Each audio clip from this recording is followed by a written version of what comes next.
Site web. Peut-être vous pensez à faire votre premier site ou peut-être vous avez besoin de faire un meilleur nouveau site. Dans tous les cas, vous devriez savoir quelques bases générales à propos de design pour le web. Ne vous en faites pas, ceci va seulement prendre 3 minutes. Premièrement, un site web est un des outils les plus essentiels de vos activités marketing en ligne. Si vous regardez à tous les canaux de marketing et techniques, ce qu'ils font vraiment, c'est amener des visiteurs à votre site web. Et le but primaire du site web est de convertir ces visiteurs en de vrais clients.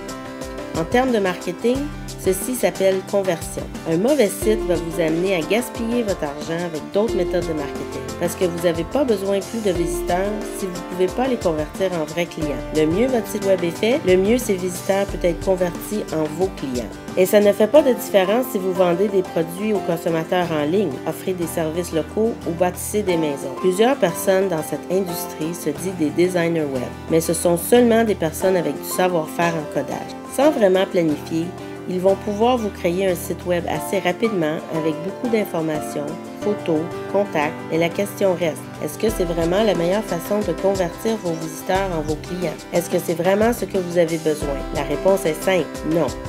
Ce que vous devez faire, c'est chercher quelqu'un sérieux du design web. C'est là que nous intervenons. Voici comment nous faisons des sites web en suivant un processus de design en 7 phases. Phase 1, s'analyse. La première étape est toujours de récolter l'information et de trouver l'objectif du site, le but du site et la clientèle cible. Phase 2, planifier. Un plan inclut une définition d'un plan du site, structure et la technologie qu'on va utiliser. Phase 3, design.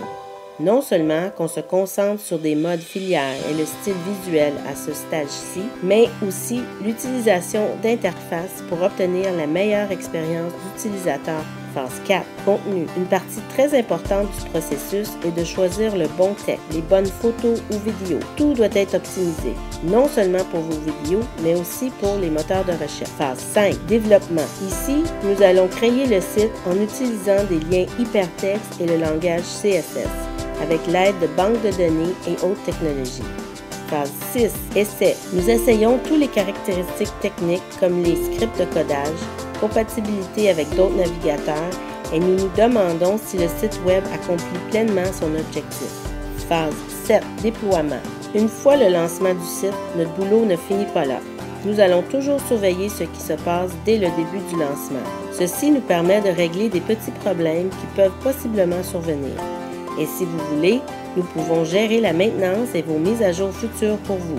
Comme vous venez de voir, le design d'un site web est un processus assez complexe. Nous croyons qu'un site web doit être fait de cette façon et nos clients s'en mettent d'accord. Si vous partagez notre passion pour des sites web de haute qualité, appelez-nous.